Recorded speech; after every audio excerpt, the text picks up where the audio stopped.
Kayaknya gurunya kagak datang kan baru pulang lagi. Subhanallah. Assalamualaikum warahmatullahi taala wabarakatuh. Waalaikumsalam warahmatullahi wabarakatuh. Alhamdulillahilladzi waffaqa man yasha'u min ibadihi li ada'i afdhalil ta'at wa iktisabi akmalis sa'adat wa asyhadu an la ilaha illallahul muttasifu bi jami'il kamalat wa asyhadu anna sayyidana Muhammadan abduhu wa rasuluhu afdhalul makhluqat wa ala alihi wa sahbihi al-anjumid niran salatan wa salaman daimaini ma damatil ardu was samawati amma ba'du. Para bapak-bapak, para hadirin sekalian yang saya hormati, wabil khusus Ketua GKM Mushola Darul Falah, yang mana pada kesempatan malam ini saya cuma ngebadalin, saya cuma ngegantiin guru kita yang belum datang gitu. Hanya belum datang dan saya disuruh untuk ngegantiin sementara gitu. Ngeganjel kalau bahasa kita mah ya, yang ngeganjel waktu lima bentaran. Yang mana alhamdulillah pada kesempatan malam hari ini kita bisa berkumpul meriung bersama-sama, bertatap muka, bermuajahah. Yang mana mudah-mudahan ngumpul meriungnya kita ini dijadikan, diberikan ribuan maghfirah oleh Allah Subhanahu wa taala. Amin. Juga mudah-mudahan ngumpulnya kita di sini diberikan ribuan rahmat oleh Allah Subhanahu wa taala. Amin. Dilancarkan segala urusannya. Yang punya utang mudah-mudahan berkahnya dari sini utangnya lunas. Yang masalah rumah tangganya jadi beres. Pokoknya yang ada kerjaannya lagi ruwet mudah-mudahan selesai dengan berkahnya Imam Alam. Ya Allah, amin ya Allah ya Rabbal alamin. Sebagaimana pada malam Rabu sepertinya atau semestinya, yaitu aktivitas kita mingguan ngaji Rabuan pada malam Rabu, yang mana yang dikaji ini kalau nggak salah kitabnya Safinatun Najah ya. Kitab Safinatun Najah, yaitu kitab Safinatun Najah ini mempunyai syarah yang mana syarahnya ini disebut Kasifatus Syajah. Jadi dia punya syarah. Syarah ini apa sih? Syarah ini penjelasan.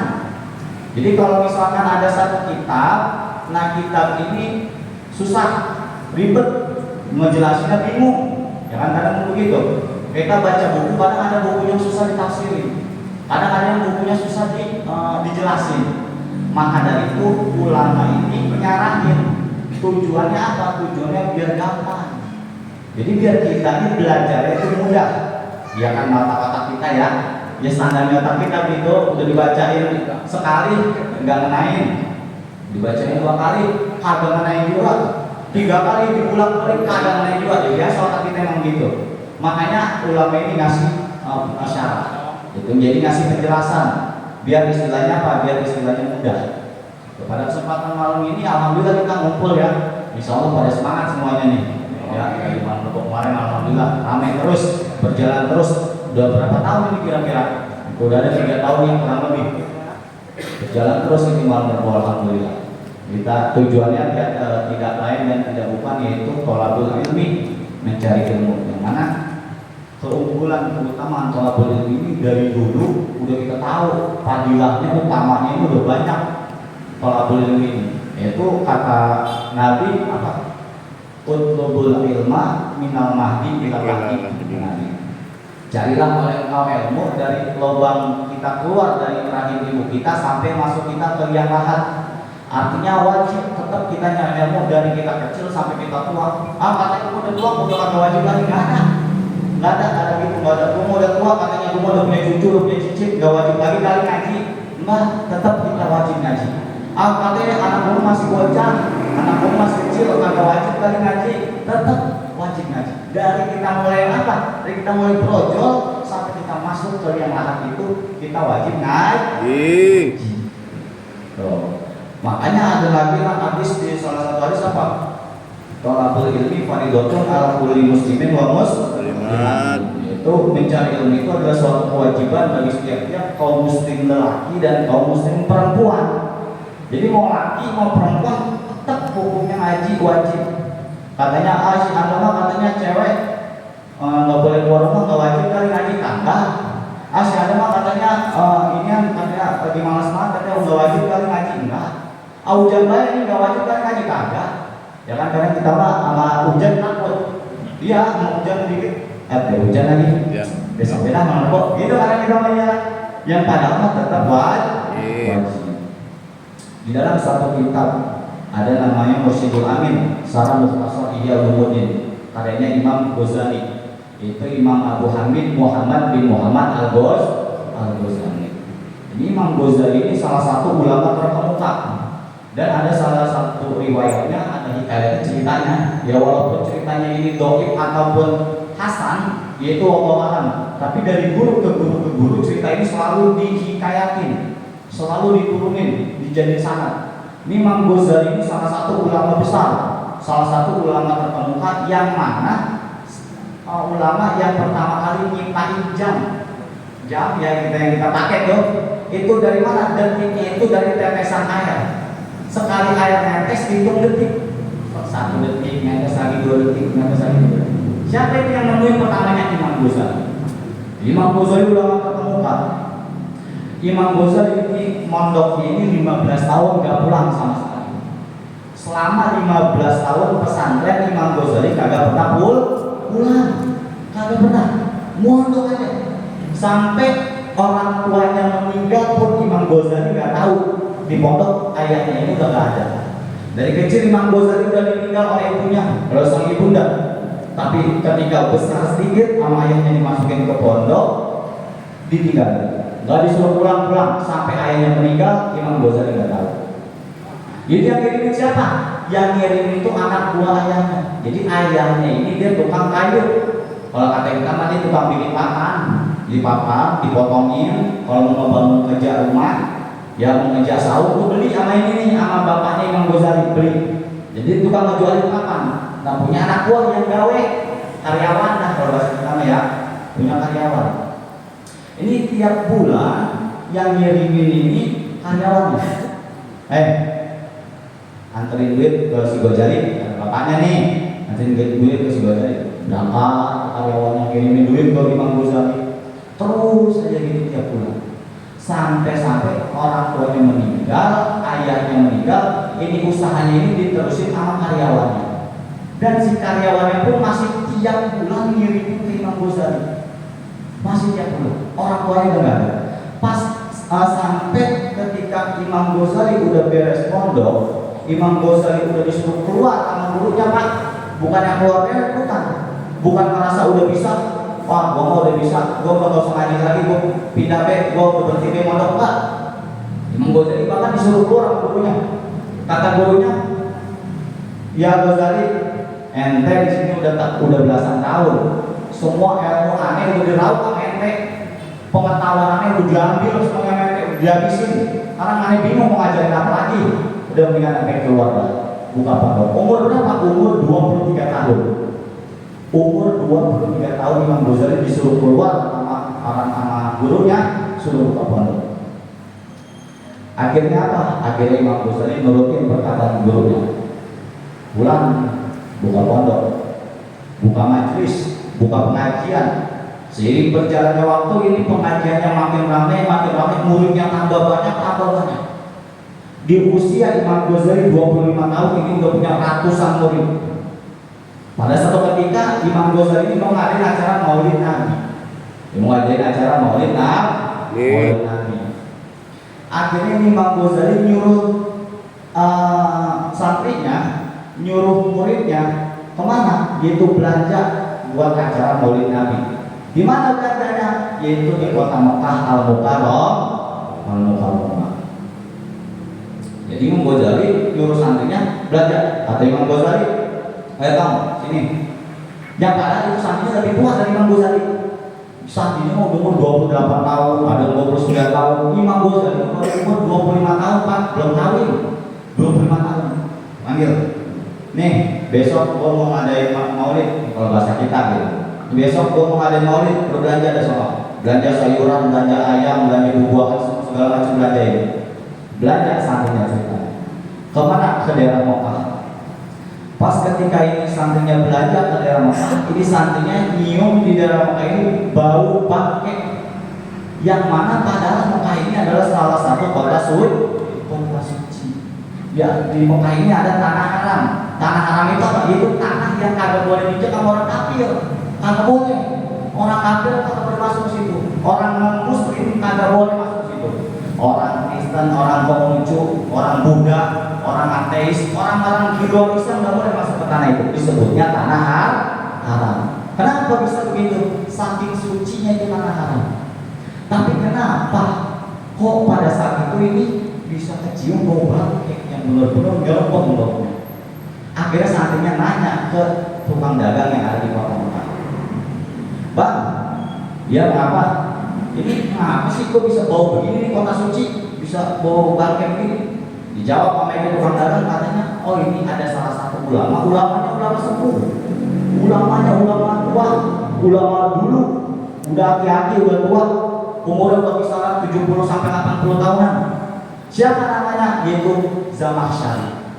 Itu ulama namanya Syekh Zamakhsyari. Zamakhsyari ini salah satu pelopor juga dia di bidang ilmu sastra Arab. Terus salah satu sebut juga Syekh Zamakhsyari. Ada katanya ulama, itu ulama sepuh. Tapi ulama ini sesat. Ulamanya nyimpang. Apa nyimpangnya? Akidahnya itu bukan akidah Ahlussunnah wal Jamaah. Bukan. Ini ulama ini. Dan si ulama ini udah didebat sama beberapa ulama yang lain dari luar kota Mekah. Jadi dari luar kota Mekah datang ke situ mendebat, ulama ini kalah. Datang lagi, mendebat lagi kalah. Terus nggak ada yang bisa ngalahin. Karena kenapa? Karena ilmu, pengalaman dan umurnya ini udah mencukupi. Akhirnya misalnya pulang ngadu ke Imam Ghazali. Kata satunya, ya Syekh, di kota Mekah bau bangkek. Kenapa? Karena ada ulama yang sesat, akidahnya nyimpang. Dan untuk beberapa ulama ngedebatin gak ada yang bisa ngalahin ini Syekh Zamakhsyari ini. Ini termasuk ulama sepuh kan? Ya udah, besok kita datengin acara Maulid, tunda dulu. Besok kita berangkat besok apa Imam Ghazali. Umur 25 tahun. Yang mana kan kalau umur 25 tahun lagi sedang apa sih jiwa mudanya lagi menggebu-gebu gitu ya. Iya, jiwanya dilangganin baik gitu. Ya apalagi kan bocah muda sekarang gitu umur 25 tahun punya ceweknya di ujung kebun juga rumahnya didatangin baik kan. Karena jiwa mudanya lagi sedang membara. Semangat. Iya gitu. Nah ini Imam Ghazali juga sama. Karena masih muda, jiwa-jiwa mudanya masih sedang menggebu-gebu. Akhirnya didatangin oleh Imam Ghazali ke tempat kediaman Syekh Zamakhsyari. Ketika Imam Ghazali datang atau pintunya, yang keluar santrinya, muridnya Imam Ghazali yang keluar. Muridnya Syekh Zamakhsyari yang keluar. Nanya itu muridnya Imam Ghazali, ada apa ente datang kemari? Kata Imam Ghazali, saya pengen ngedebat dulu ente. Terus kata muridnya, udah nentong bocah, dia yang tua aja yang kemarin datang kalah, lagi bocah katanya. Oh ya pulang. Kata muridnya Syekh Zamakhsyari, suruh pulang Imam Ghazali, suruh pulang karena dia pandangnya apa? Dipandang masih bocah, pulang aja Imam Ghazali. Nggak pulang, akhirnya tetap di situ. Terus ini si santrinya ini satunya Syekh Zamakhsyari ini ngadu lah ke Syekh Zamakhsyari bahwasanya ada tamu masih bocah, masih muda mau mendebat ya. Terus kata santrinya udah nggak usah diladenin Syekh. Cuma ini Syekh Zamakhsyari penasaran. Akhirnya apa? Diladenin nama ini sama Syekh Zamakhsyari. Diladenin. Ya udah bawa masuk. Undang semua tokoh-tokoh masyarakat, undang semua tokoh-tokoh agama, undang semua tokoh-tokoh pejabat ke sini. Pengen tahu biar dia malu, kata Syekh Zamakhsyari. Akhirnya itu Syekh Zamakhsyari saking itu undang semua tokoh masyarakat, semua kepala-kepala yang ada di kota Mekah, ulama-ulamanya, pejabatnya, pemerintahan semua diundang, kumpul di situ. Mulailah dia debat. Debatnya ini dari hari Senin pelan sampai hari Sabtu. Debatnya berapa hari itu debat terus. Hari pertama semuanya masih pada ngerti apa yang didebatin, apa yang dibahas. Hari kedua masih pada ngerti. Hari ketiga ini santri-santri udah pada ngerti.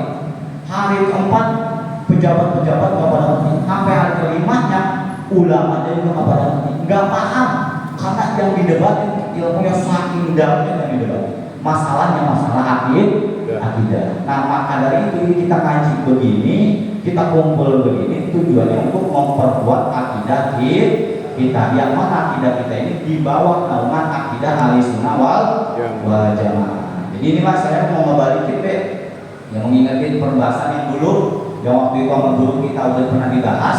Saya mau mengulangi lagi, mau ingat-ingat gitu. Karena al ilmu fi sudur la fi Betul. Ilmu itu adanya di dalam hati, bukan di dalam buku. Gitu. Jadi ilmu itu maksudnya di hati ini, di kepala sampai hati. Kalau ilmu udah nempel di hati, udah otomatis ke kepala. Nah, ilmu yang ada di hati disebutnya ilmu malakat. Ilmu yang ada di hati ini itu disebutnya ilmu malakat. Jadi gimana ilmu malakat? Kayak ilmu yang bacaan Fatihah. Orang lagi jalan baca Fatihah udah pasti ingat. Pasti kan? Baca qul huwallahu ahad, sambil jalan, sambil nyuci, sambil makan kita baca qul huwallahu ahad, pasti ingat. Orang bakal gejlok. Coba kalau kuliah, ada kadang yang ingat, ada yang balik-balik sudah nih. Apa namanya? Kuliah al kafirun, abun lagi balik gitu. Iya, anak budut, gitu kan kembali lagi ada kalau kuliah. Tapi kalau kulhu, palak, binas, al-fatihah itu mau pasti kita hafal. Nah, itu ilmu yang begitu disebutnya ilmu yang malakat. Begitupun ilmu yang kita pelajari tiap minggu. Kalau kita udah setiap keadaan kita, setiap saat waktu kita bisa, kita ingat, maka ilmu itu disebutnya malakat. Jadi yang disebut malakat itu apa? Yaitu nancepnya ilmu di dalam hati kita, nggak kemana-mana ke ilmu malakat. Tapi kalau masih kabur-kaburan, ya ntar ingat, ntar kagak. Kayak misalkan ilmu lupa ya, kemarin mas apa ya? Sholat doa, sholat. Pas lagi sholat ingat, jangan kadang sholat ya. Pas lagi sholat kan kita ingat begitu, sama duit kayak, sama barang kayak. Pas lagi sholat ingat, ini begitu. Kemarin aja ya, sholat ingat. Nah, berarti ilmunya itu belum malakat. Nah, ilmu yang malakat, ilmu yang nancep di dalam hati. Nah, kita mau ngebalikin ngebahas yang dulu pernah dibahas, yaitu bahasan bismillah. Yang mana setiap kita pasti diawali dengan baca Bismillahirrahmanirrahim. Ini kata Bismillahirrahmanirrahim ini dasarnya benar-benar luar biasa. Fadilahnya itu banyak. Iya. Bismillah fadilahnya benar-benar banyak, Pak. Bahkan dikatakan di dalam kitab Nawadir, dalam fadilah Bismillah ada seorang istri. Istrinya ini solehah, cakep, putih, kalem, soleh, rajin pokoknya mah. Ya setiap hari sholat, zikir, wiridan, begitu ya ini sih. Punya suaminya cuma kebangetan belangsa, kebangetan ini apa sih namanya, kejeblok gitu, bandel suaminya. Ya kalau misalkan bahasa kita mungkin tukang ngadu ayam, tukang maksiat, tukang bobok, tukang ngalap, tukang bukain tali rok gitu ya. Siapa pun tali roknya dibukain sama dia, ini suaminya nih. Bandel. Bejat kalau bahasa kita begitu, suaminya. Bandel banget. Cuma istrinya solehah. Biar pantas kalau nama maksud pantas. Iya. Suatu saat ini si istrinya setiap mau ngelakuin apapun dia baca Bismillahirrahmanirrahim. Mau buka buku baca Bismillah, mau keluar rumah baca Bismillah, mau minum baca Bismillah, apalagi mau makan baca Bismillah, nyapu baca Bismillah. Tiap hari itu baca Bismillah, tiap hari sama dia. Suatu saat ini si suaminya yang bandel mau ngetes istrinya, bagian katanya, gue mau tahu seberapa kuat si imannya ini dia baca Bismillah baik, gue mau tahu apa ampunnya sih dia baca Bismillah, mau kagak guna juga mungkin dibacain baik. Begitu kata si suami, gue mau tes. Suaminya ngambil dompet itu duit yang ratusan ribu, ya kalau kata kita ada 800 ribunya tuh dimasukin dompet. Ngomong dia ke bininya, Neng, mari. Ya kenapa? Nih, gue mau nitip duit sama lu. Baik-baik nih duit jangan hilang. Soalnya besok gue mau sabung ayam di sana, di mana? Di CI? Ya, gue sabung ayam CI. Katanya lagi ada lomba. Mau sama? Ya, siap. Sama si bininya diambil sama si bininya, disimpan. Cuma lakinya emang niatnya ngetes, diikutin, diam-diam diikutin sama lakinya. Dia mau tahu dia naruhnya di mana nih? Ditaruh sama bininya di bawah kasur. Sepengetahuan si suami, karena suaminya merhatiin dia taruh bawah kasur. Udah, si bininya itu balik lagi ke dapur, dia biasa bebenah lagi ya, namanya seorang istri gitu bebenah. Si suaminya diam-diam ngambil tuh duit yang di bawah kasur, kemudian dia datang ke belakang rumah. Ini di belakang rumahnya ada sumur, dilemparin tuh dompet sama duit-duitnya ke sumur. Lemparin, biarin besok gue mau tagih nih duit ini nih. Pokoknya gue mau tahu caranya biar ada punya gimana deh, gue mau tahu. Besoknya dinagih dari suaminya ke si bibinya. Kata itu suaminya, "Neng, sini. Ini udah wayangnya, ini udah kelar tangan nih, mau sabung wayang mau dijahit. Wayangnya duit yang kemarin mana? Mau apa ini kan?" Itu si istrinya tanpa dia nggak tahu kalau itu udah dilempar ke sumur, dia mah cuek deh. Masuk ke kamar, pas dia ngerogoh tangannya sambil baca Bismillahirrahmanirrahim, dirogoh tangannya. Allah ngutus malaikat Jibril buat turun ke bumi, ngambil itu dompet yang ada di mana? Yang ada di dalam sumur dengan saja patah. Tiba-tiba dari bawah surga. Bibarakati Bismillahirrahmanirrahim. Allah langsung ngutus Bismillahirrahmanirrahim. Ada itu duit ada. Dengan bertanya Bismillahirrahmanirrahim.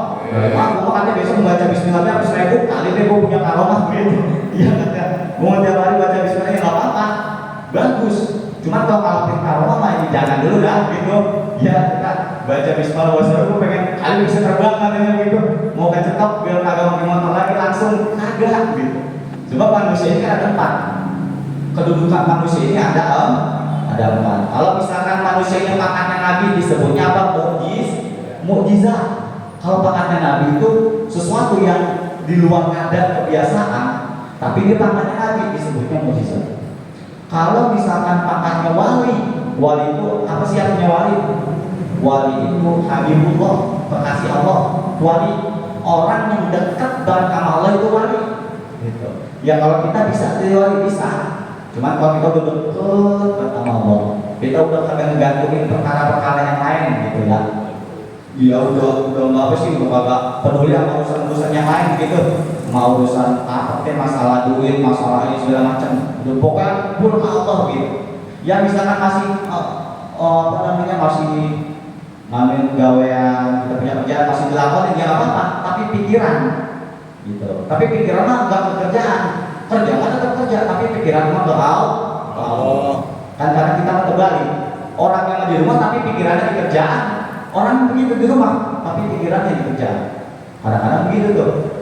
Nah kalau wali Allah maka orang yang pergi kerja, tapi pikirannya tetap Allah. Wali Allah. Terima kasih Allah.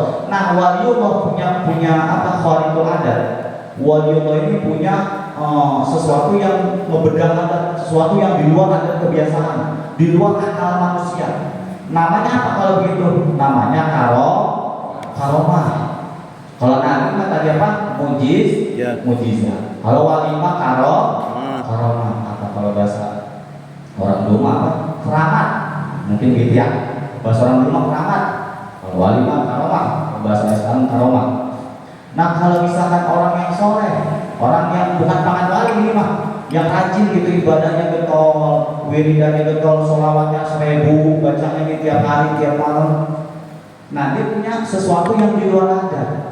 Ketika tanpa disengaja gitu ya, kebetulan kalau ada orang datang curhat ke dia, ya Allah katanya, bang, mengapa lu? Ini katanya dompet gue hilang lagi, dompet gue hilang kemarin, di mana? Ya kagak tahu di mana, hilang langsung tahu di mana. Oh ya udah besok insya Allah ada lagi. Kata orang yang rajin, yang ahli ibadah, ya besoknya ada lagi. Benar. Tahu-tahu besok tuh benar ada lagi. Nah itu sesuatu yang di luar akal manusia. Berarti dia bisa tahu nih. Apa itu disebutnya kalau orang-orang yang soleh? Disebutnya ma'unah. Disebutnya ma'unah. Tapi ada misalkan orang yang maksiat dulu, tapi dia punya kelebihan. Sholat kagak pernah, boro-boro ngaji malam rebo gitu. Ya dari yang malam Jumat keyakinan kagak datang, marhaban kagak datang. Gitu. Yang tiap seminggu sekali, sebulan sekali kagak datang. Ibadahnya kagak pernah, maksiat dulu. Tapi dia punya kelebihan. Omongannya tuh kayak benar kayak gitu. Ngomong A benar, ngomong B benar kayak model bubur. Ya bubur gitu kan. Ngomong A besok mah siapa ketimpa duit 1 miliar katanya. Ketimpa duit 1 miliar. Benar ngomongnya. Siapa besok katanya kena gusuran 100 juta benar. Padahal orangnya maksiat dulu. Apa itu namanya kalau begitu? Itu disebutnya istidraj. Istidraj itu salah satu siksaan yang mana siksaan yang paling gede-gedenya siksa di alam dunia. Salah satunya itu istidraj. Apa? Itu Allah udah gak peduli sama kita. Ya kayak kita nih udah ngebilangin anak, kita punya anak kita bandel bukan main, udah ditabokin, udah dibilangin, udah dicubitin, kagak lagi baik. Akhirnya cara baik lain apa? Kagak kita peduliin, ya kan? Lu mau makan bodo amat, mau hidup bodo amat, mau mati bodo amat. Saking udah kesannya sama anak, udah kagak peduli. Lu mau lagu apa lu udah bodo amat. Nah, begitu pun istidraj itu kayak gitu. Ketika hamba yang maksiat mulu, yang gak pernah dekat sama Tuhannya, yang gak pernah mencoba dekat sama Tuhannya, tapi dia punya kelebihan, maka itu salah satu bentuk istidraj, ketidakpedulian Allah terhadap hamba tersebut. Na'udzubillah subhanallahi min. Karena sebenarnya Allah ini terbuka buat siapapun yang mau. Allah ini apa? Ghafurur Rahim. Ghafurur itu apa? Maha pemaaf. Tawwabur Rahim, Maha pemberi tobat. Allah ini ngebuka ruang rahmatnya segede-gedenya. Bagi siapa? Bagi orang yang mau. Kalau gue mah kagak mau, nggak mau masuk, ya udah, nggak bakal dapat rahmatnya Allah. Tapi kalau kita mau dapat rahmatnya Allah, Allah bakal ngasih. Makanya disebut Allah Ghafurur, Innallaha Ghafurur Rahim. Rahmat Allah itu terbuka bagi siapapun yang mau. Caranya gimana nih biar kita dapat rahmatnya Allah? Salah satu caranya yaitu kayak gini. Model kita thalabul ilmi, model kita apalagi baca marhaba, baca yasin, baca tahlil dan sebagainya. Itu salah satu cara kita untuk menarik rahmatnya Allah Subhanahu wa Ta'ala. Karena hakikatnya ibadah kita itu nggak bisa beri kita pengaruh apapun. Ibadah kita nggak bisa bikin kita masuk surga. Hakikatnya, secara hakikat seperti itu. Kenapa begitu? Karena ada cerita-cerita hikayat-hikayat orang yang ibadahnya ribuan tahun tapi meninggal dalam keadaan su'ul khotimah. Begitupun sebaliknya, ada orang yang maksiat tiap tahun tapi meninggal dalam keadaan husnul khotimah. Jadi husnul khotimah ini salah satu yang paling penting kita dapat. Salah satu perbuatan yang paling kita pengen apa? Yaitu meninggal dalam keadaan husnul khotimah, yaitu baik bagus dalam meninggal. Jadi meninggal ini kita dalam keadaan bagus, bukan keadaan yang jelek. Bukan kayak misalkan lagi gaprean begitu ya, lagi ngadu ayam misalkan gitu, atau lagi apa lagi nih, lagi mabok misalkan, bukan. Tapi meninggal dalam keadaan bagus, lagi ngaji, lagi sholat, atau sakit di rumah dihaji sama anak, dibacain yasin sama tetangga, dibacain yasin sama cucu. Nah itu meninggal yang bagus. Kenapa? Karena orang yang baca la ilaha illallah udah pasti masuk surga. Itu kuncinya kita masuk surga gampang. Dia itu tinggal baca la ilaha illallah Muhammadur Rasulullah. Itu kuncinya.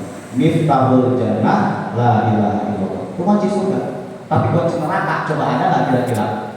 Hadisnya gitu kali yang nerangin kunci neraka begitu nggak ada. Kalau kunci surga mau pasti kita punya kunci, ya insya Allah kita bakal masuk surga. Tapi kalau kita nggak punya kunci, bagaimana kita mau masuk surga? Gitu.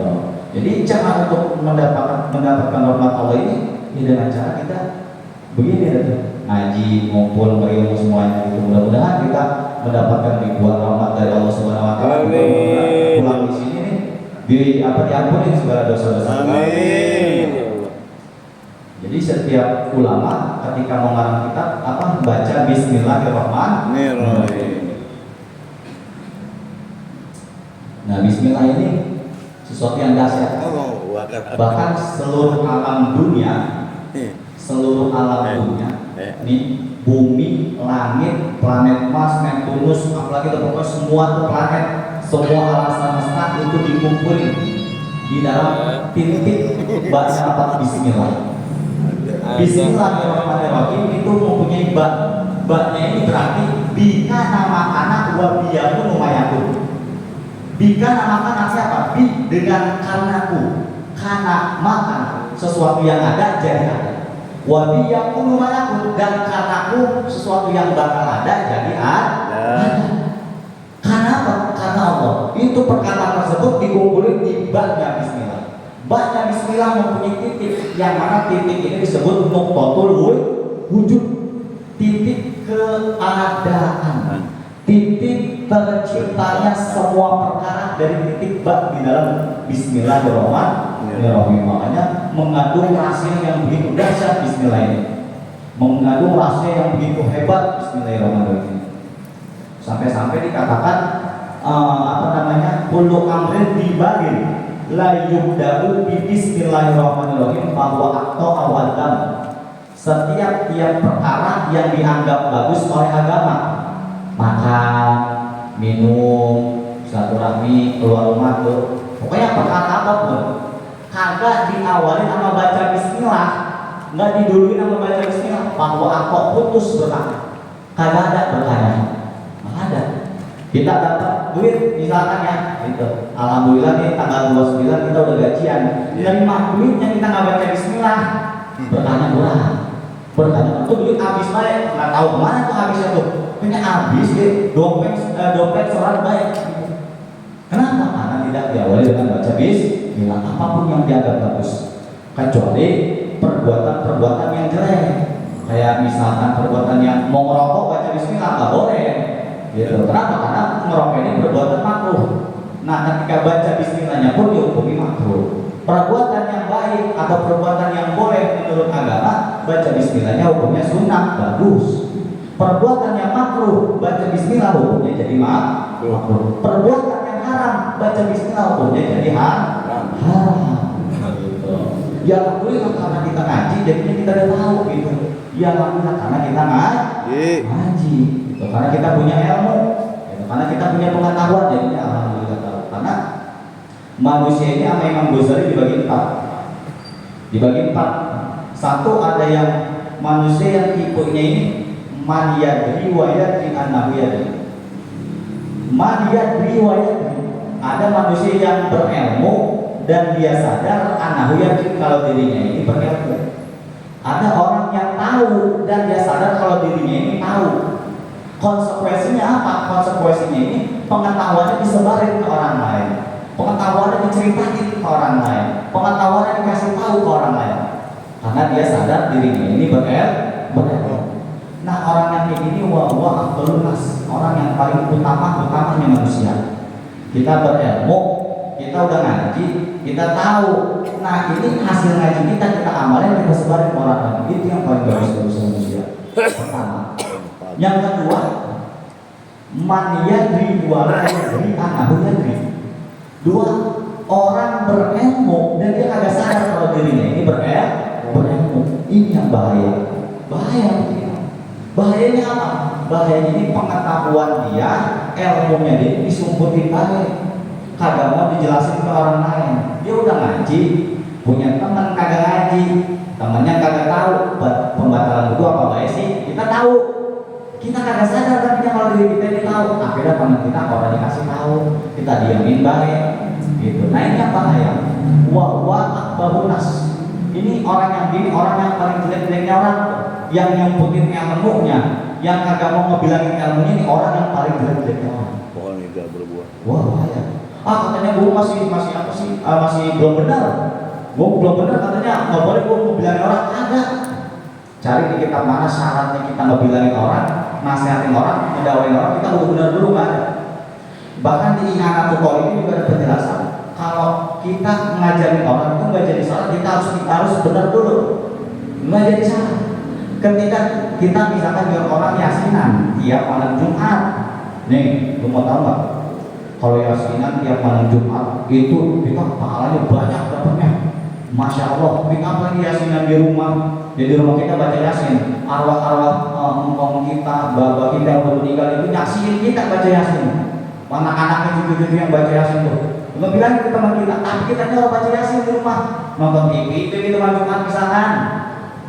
Yang kita bilang kita melaksanain, yang kita bilang ini dapat orang kita pahalanya, dapat.